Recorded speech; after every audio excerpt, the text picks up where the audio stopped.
오늘의 토라 포션은 창세기 49장 27절에서부터 50장 20절까지의 말씀입니다. 우리 같이 한 목소리로 봉독하시겠습니다. 베냐민은 물어뜯는 일이라. 아침에는 빼앗은 것을 먹고 저녁에는 움킨 것을 나누리로다. 이들은 이스라엘의 12지파라. 이와 같이 그들의 아버지가 그들에게 말하고 그들에게 축복하였으니 곧 그들 각 사람의 분량대로 축복하였더라. 그가 그들에게 명하여 이르되 내가 내 조상들에게로 돌아가리니 나를 햇사람 에브론의 밭에 있는 굴에 우리 선조와 함께 장사하라. 이 굴은 가나안 땅 마므레 앞 막벨라 밭에 있는 것이라. 아브라함이 햇사람 에브론에게 가서 밭과 함께 사서 그의 매장지를 삼았으므로 아브라함과 그의 아내 사라가 거기 장사되었고 이삭과 그의 아내 리브가도 거기 장사되었으며 나도 레아를 그곳에 장사하였노라. 이 밭과 거기 있는 굴은 햇사람에게서 산 것이니라. 야곱이 아들에게 명하기를 마치고 그 발을 침상에 모으고 숨을 거두니 그의 백성에게로 돌아갔더라. 요셉이 그의 아버지 얼굴에 굽으려 울며 입맞추고 그 수종드는 의원에게 명하여 아버지의 몸을 향으로 처리하게 하매 의원이 이스라엘에게 그대로 하되 40일이 걸렸으니 향으로 처리하는 데는 이 날수가 걸림이며 애굽 사람들은 70일 동안 그를 위하여 곡하였더라. 곡하는 기간이 지나매 요셉이 바로의 궁에 말하여 이르되 내가 너희에게 은혜를 입었으면 원하건대 바로의 귀에 아뢰기로 우리 아버지가 나로 맹세하게 하여 이르되 내가 죽거든 가나안 땅에 내가 파놓은 묘실에 나를 장사하라 하였나니 나로 올라가서 아버지를 장사하게 하소서. 내가 다시 오리이다 하라 하였더니 바로가 이르되 그가 내게 시킨 맹세대로 올라가서 내 아버지를 장사하라.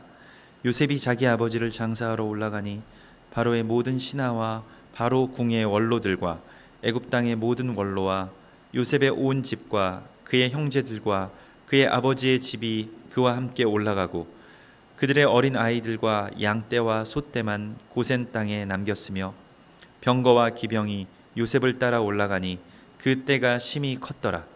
그들이 요단강 건너편 아닷 타작 마당에 이르러 거기서 크게 울고 애통하며 요셉이 아버지를 위하여 7일 동안 애곡하였더니 그 땅 거민 가나안 백성들이 아닷 마당의 애통을 보고 이르되 이는 애굽 사람의 큰 애통이라 하였으므로 그 땅 이름을 아벨 미스라임이라 하였으니 곧 요단강 건너편이더라. 야곱의 아들들이 아버지가 그들에게 명령한 대로 그를 위해 따라 행하여 그를 가나안 땅으로 메어다가 마므레 앞 막벨라 굴에 장사하였으니 이는 아브라함이 헷 족속 에브론에게 밭과 함께 사서 매장지를 삼은 곳이더라. 요셉이 아버지를 장사한 후에 자기 형제와 호상꾼과 함께 애굽으로 돌아왔더라. 요셉의 형제들이 그들의 아버지가 죽었음을 보고 말하되 요셉이 혹시 우리를 미워하여 우리가 그에게 행한 모든 악을 다 갚지나 아니할까 하고 요셉에게 말을 전하여 이르되 당신의 아버지가 돌아가시기 전에 명령하여 이르시기를 너희는 이같이 요셉에게 이르라.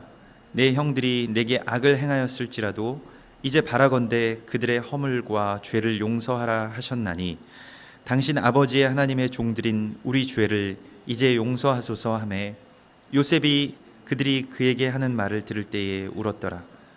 그의 형들이 또 친히 와서 요셉의 앞에 엎드려 이르되 우리는 당신의 종들이니이다. 요셉이 그들에게 이르되 두려워하지 마소서. 내가 하나님을 대신하리이까? 당신들은 나를 해하려 하였으나 하나님은 그것을 선으로 바꾸사 오늘과 같이 많은 백성의 생명을 구원하게 하시려 하셨나니. 아멘. 오늘 우리는 이제 창세기의 마지막 부분, 곧 야곱의 죽음과 또한 가나안 땅으로의 귀환을 만나게 됩니다. 오늘의 토라 포션의 말씀이, 이 토라 포션이라고 하는 것은 그 에스라 시대의 바벨론에서 성경을 읽는 그 두루마리를 이제 그 성경 두루마리 스크롤로 이렇게 잘라놓은 것을 말하고 그때로부터 이제 전통이 시작되었다고 하는데요. 거기에는 어떤 예언적인 그 의미가 이 편집 자체에 예언적인 의미가 있고 이 날과 함께 그 돌아가는 어떤 순환적인 그런 예언의 말씀도 여기에서 발견할 수가 있습니다. 그래서 특별히 이제 12 아들들의 축복들이 이렇게 쭉 지나가는데, 그런데 오늘 이 야곱의 죽음과 또한 귀한 바로 앞에 베냐민의 축복을 마지막으로 남겨두어서 이 토라 포션을 시작하게 하는 것은 그 편집 자체로 의미가 있습니다. 그래서 우리가 뭐 신문을 만들거나 또한 뭐 언론에서 다 자신들의 어떤 방향대로 이걸 편집을 하지 않습니까? 어떤 같은 사실이라고 하더라도 거기에 어떻게 기사를 편집하느냐에 따라서 또 거기에도 어떤 한 의도가 있는데, 토라 포션에도 바로 그러한 의도들이 분명히 있습니다. 그래서 베냐민은 마지막에 결국 모든 회복과 또 모든 것들이 다 제자리로 되돌아가는 그러한 일의 결국에 있어서의 키가 됩니다. 우리 어떤 열쇠가 되는 그러한 인물이 바로 베냐민이고, 요셉도 베냐민을 형들이 데리고 왔을 때에 형들에게 자신의 정체를 밝히게 됩니다. 그래서 이 베냐민이라고 하는 인물이 얼마나 중요한지에 대해서 또 베냐민 5배의 축복을 받고요. 그래서 베냐민이라는 인물에 대해서 더 우리가 연구해 보아야 할 그러한 어떤 가치가 있는데, 베냐민에 대한 어떤 상징적인 오늘 축복을 여기에서 27절에서 말씀하시는데, 베냐민은 물어뜯는 일이라, 아침에는 빼앗은 것을 먹고 저녁에는 움킨 것을 나누리로다 라고 말씀하십니다. 그래서 역사적인 사실로 보면 베냐민은 사사기나 또한 사무엘서에서 전사들의 어떤 집단으로, 이 지파의 수는 적었지만 그들이 다 왼손잡이, 대부분 왼손잡이이고, 또한 그들이 아주 정교하게, 오늘날에도 야구에서 왼손잡이 투수들이 각광을 받는 것처럼 물맷돌을 아주 정확하게 던지는 그런 전사의 지파들로 이 베냐민이 등장을 하게 됩니다. 그래서 항상 어떤 전쟁이 일어날 때 작은 지파이지만 굉장히 전략적으로는 아주 중요한, 이스라엘의 모든 지파 가운데서 숫자적으로는 굉장히 적지만은 전략적으로는 굉장히 어떠한 전쟁의 성패를, 또 전쟁의 흐름을 바꾸어 놓는 그런 역할들을 종종 하곤 합니다. 그런데 이 베냐민에게 말씀하신 것은 물어뜯는 일이라고 말씀하시고, 이것은 축복이자 예언이죠. 그래서 아침에는 빼앗은 것을 먹고 저녁에는 또한 움킨 것, 빼앗은 것을 다시 나누리라고 말씀을 하시는데요. 이 베냐민에 대해서 좀 더 묵상을 해보면, 베냐민 지파 가운데 또 중요한 사람들이 여럿 있었는데, 물론 사울 왕이 베냐민 지파이고, 또 나중에 이 북이스라엘과 남유다로 나뉘었을 때 남유다 왕국에 유다와 베냐민이 함께 있게 됩니다. 이 두 지파가 여기 남게 되죠. 그래서 훗날에 누가 베냐민 지파였습니까? 사도 바울이 베냐민 지파였습니다. 그래서 내가 바리새인 중에 바리새인이요, 또 지파로는 베냐민 지파라고 말하는데, 이 베냐민 지파라고 말하는 것은 남유다의 정통적인 왕국에 소속되어 있던 자다라고 하여서 자기가 정통적인 이스라엘 사람인 것을 증명할 때 베냐민 지파라는 말을 쓰죠.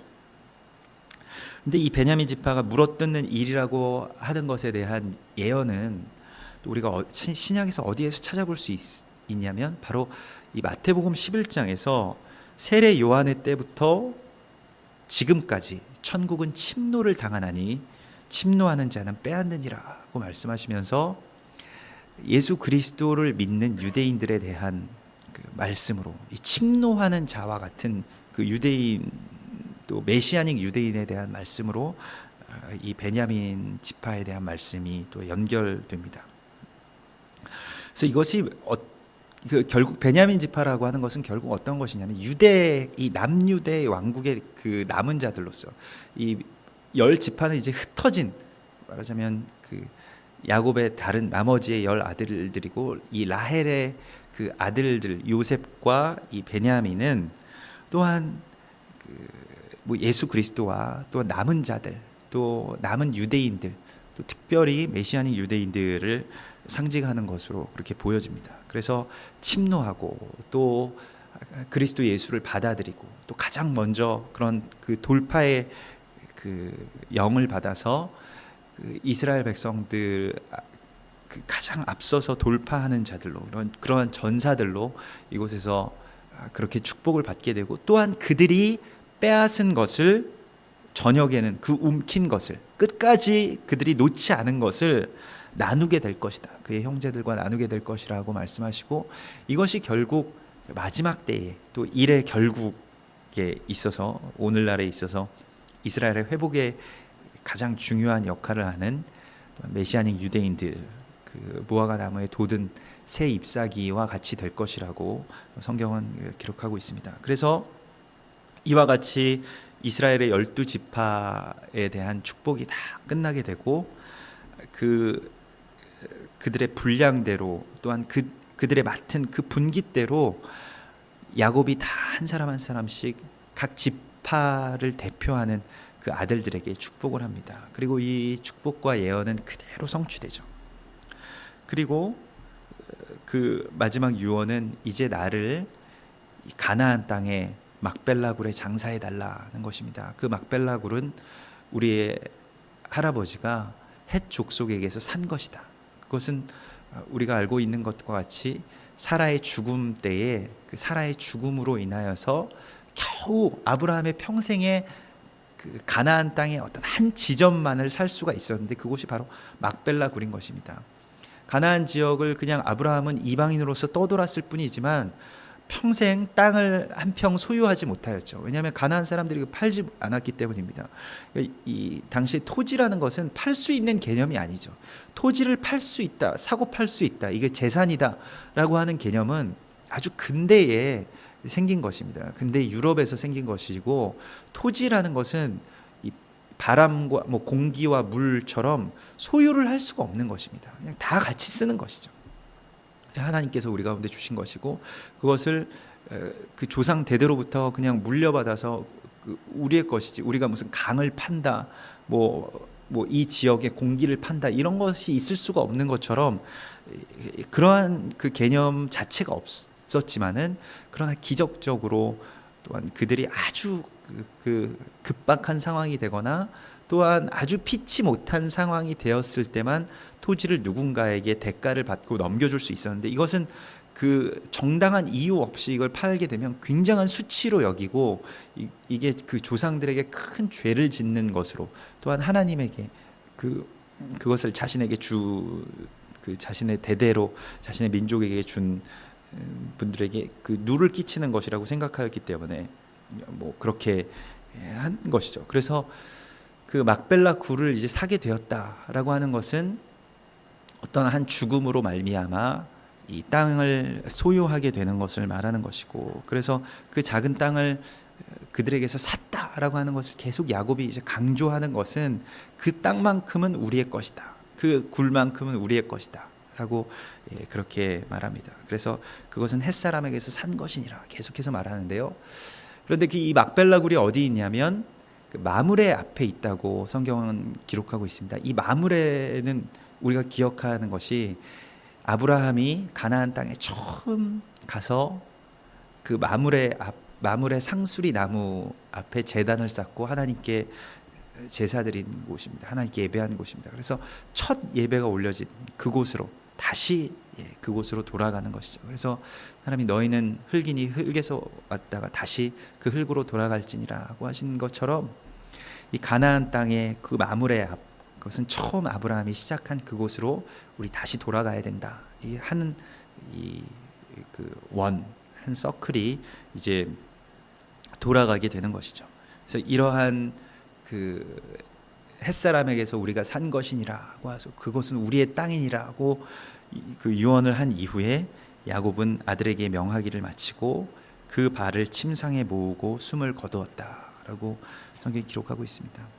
야곱의 일생, 참 정말로 말 그대로 험악하고 또 많은 일들이 일어났고, 지금 그 야곱이라고 하는 인물은 이스라엘을 대표하는 그러한 인물이죠. 이렇게 태어나면서부터 여러 가지 정말 산전수전 여러 일들을 겪고 나서 결국 이제 평안하게 자신의 삶을 마치게 되는데, 그래서 참 이 49장 마지막 절의 말씀은 참 감동적인데요. 그 발을 침상에 모으고 숨을 거두었다라고 나오는데, 이제 더 이상 여한이 없다. 자기 스스로 이제 발을 침상에 모았다. 이제 나는 이제 나의 할 일을 다 마쳤다. 그것은 마지막에 축복과 또 마지막에 유언과 마지막에 애언들을 다 하고, 그리고 나의 달려갈 길을 다 마친 자의 참된 자유의 모습입니다. 발을 침상 가운데 모았다라고 하는 것만큼 감동적인 한 사람의 마지막이 있을까 하는 생각들이 듭니다. 우리가 마지막 때에 정말로 평안하게 이 눈을 감는다라는 것, 내가 하나님께서 나에게 지워주신 그 모든 사명들을 다 마쳤다라는 생각이 들지 않는다면 우리가 이렇게 되기가 참 어려울 것입니다. 바울도 디모데후서 4장 6절에서 이제 전제와 같이 내가 벌써 다 부어지고 나의 삶이 다 부어지고 나의 떠날 시각이 가까웠다. 그래서 하나님 사람들 떠날 시각이 가까운 것을 알고 또 자신의 때가 다 맞춰진 것을 알죠. 그래서 나는 선한 싸움을 다 싸우고 달려갈 길을 마치고 믿음을 지켰으니라고 바울도 자신의 말년에, 자신의 그 죽음 직전에 그렇게 자신의 삶에 대한 어떤 만족, 완성, 이러한 것을 선포하는 것을 보게 됩니다. 예수님께서도 십자가에서 다 이루셨다라고 말씀하셨던 것처럼 야곱도 이와 같이 침상에서 자신의 발을 모읍니다. 우리도 마지막 때에 나의 달려갈 길을 정말 다 마친 그때에 나의 발을 침상에 모으는 그런 자가 되기를 정말 소망합니다. 내가 이제 이 세상에서 이제 더 이상 돌아다니지 않아도 되고, 내가 더 이상 무엇을 향하여서 이제 달리지 않아도 되는 그 참된 평안과 안식 가운데로 내가 나아갑니다 라는 그 여한 없음에, 또한 감사한 완성에, 하나님께서 내 삶을 완성해 주셨음에 대한 그런 마지막 예배, 그것이 바로 자신의 발을 모으는 예배였던 것입니다. 그래서 야곱은 숨을 거두게 되는데요, 이제 요셉이 아버지의 얼굴에 굽으려서 입을 맞추고 또 그의 몸을 이제 염을 하게 되는데, 향으로 이제 방부의 처리를 하게 되는데 40일 동안 그 야곱의 몸을 처리하게 됩니다. 그래서 이 40일이 걸렸다라고 하는 것은 이제 그 야곱이 이제 귀환하게 되는 것을 위한 것이고, 야곱의 귀환은 또한 작은 출애굽입니다. 그래서 그 출애굽의 한 예표가 되는 것이죠.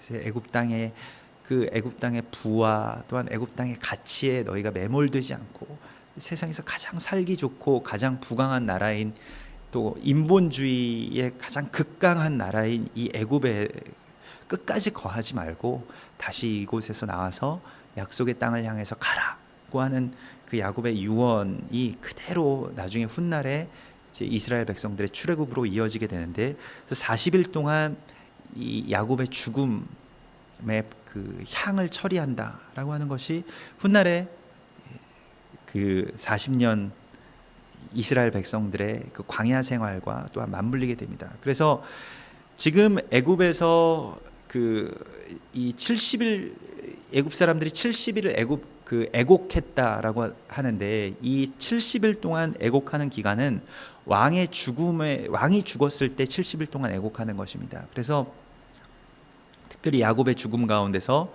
이 왕의 죽음과 같은 대우를 하여주고, 그 중에 40일이 몸을 방부 처리하는 기간이고, 그렇게 방부 처리를 하지 않으면 이 애굽에서부터 이 시신을 가지고 가나안 땅으로 갈 때에 다 몸이 썩어버리겠죠. 그래서 그러한 방부 처리를 하게 하였고, 그리고 그 애굽의 관례대로 그렇게 미라로 만드는 것이 그들의 어떤 불사의 신앙에 편승하는 것이 아니라 그저 그것을 지금 요셉이 제사장들에게 그것을 종교적인 의식으로 맡기지 않고 의원에게 맡기는 것을 보게 됩니다. 그래서 보통은 이 일들은 제사장들이 하게 되는데, 요셉은 이것을 의원들에게 맡겨서 그저 방부의 처리를 하게만 합니다. 시신을 썩지 않게 하고, 그래서 의사들로 하여금 그 야곱의 그 시신을 수습하게 하여서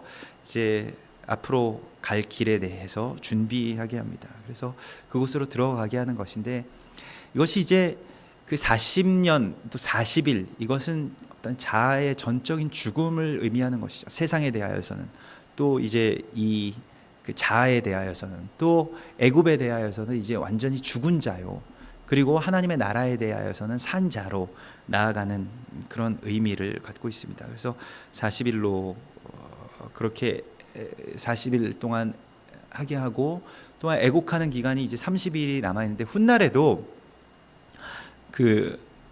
이 가나안 땅에서나 또 이스라엘 사람들이 오늘날에도 애곡하는 기간, 누군가 가족 중에 누군가가 죽었을 때 애곡하는 기간을 30일로 두는 것을 보게 됩니다. 그래서 이 70일 기간 가운데 40일과 30일이 아주 중요한 의미를 가지고 있습니다. 그래서 가나안에 이제 가서 그곳에 그 장사하는 그 약속한 그 막벨라 굴에 장사하게 됩니다.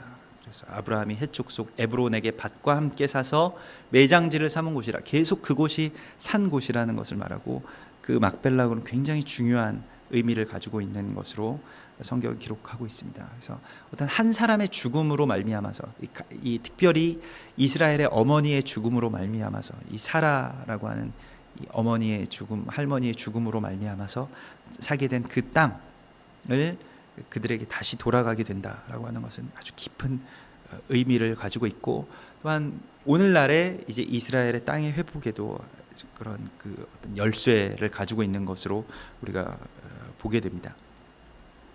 예수님께서도 그 죽으셨을 때에 예수님의 피값으로 사신 그 땅을, 그 아겔다마라고 하는 그 땅, 피밭이라고 하는 땅을 이제 그 예루살렘에서 죽은 이방인들을 위한 묘지로 그곳을 삼았죠. 그래서 이방인의 묘지가 되었는데, 지금도 예루살렘의 그 감람산의 동편에 가보면 다 그곳이 무덤이죠. 그러니까 전체가 다 무덤이고, 예수님께서 그 피값으로 사신 그 밭에서부터 시작된 그런 그 무덤들이 쭉 있는 것을 우리가 보게 되는데요. 부활의 때에 다 함께 그 살아날 그러한 지점으로 유대인들은 믿고 있습니다. 그래서 그 메시아가 오셨을 때에 그들이 그 가장 먼저 부활하는 것이 바로 그 무덤에서부터 부활한다, 무덤에서부터 열고 나온다, 무덤문을 열고 나온다고 하여서 지금도 그 예루살렘 동편에 있는 그 감람산 기슭에 묻히는 것이 가장 아주 부자들, 또 가장 명예로운 것으로 여기곤 합니다. 그곳이 이제 다시 우리가 돌아가서 회복해야 되는, 예수님께서 다시 돌아오셔서 회복하는 땅으로 그곳을 그렇게 말씀하고 있고, 그래서 결국에는 이제 요셉이 그곳에 아버지를 장사하고 그곳에서 곡하고 다시 돌아오게 됩니다. 그래서 오늘 이제 일의 결국에 모든 일들이 다 끝나고 나서 그의 형들이 두려움 가운데서 요셉을 찾아오는 이야기로 오늘 마치게 되는데요. 그 아버지가 죽었음을 보고 혹시 우리를 미워하여서 요셉이 우리에게 행한 모든 악을 다 갚을까 하여서 요셉에게 찾아와서 우리를 용서해 달라고, 우리의 허물과 죄를 용서해 달라고 이렇게 말합니다. 그래서 참 우리가 은혜 안에 살아가면서도 그 은혜를 누리지 못하고 그 은혜의 시대 가운데서도 계속 죄인으로 살아가는 사람들의 모습 그대로를 오늘 그렇게 우리가 보게 되고, 우리가 예수 그리스도의 그 은혜 안에서 참으로 생명 안에서 살아감에도 불구하고 그 생명과 그 성령의 법의 통치 아래서 우리가 자유함을 누리지 못하고 계속 우리 죄의 기억, 우리의 허물에 대한 생각 가운데 매여 있는 우리들의 오늘날의 모습도 보게 됩니다.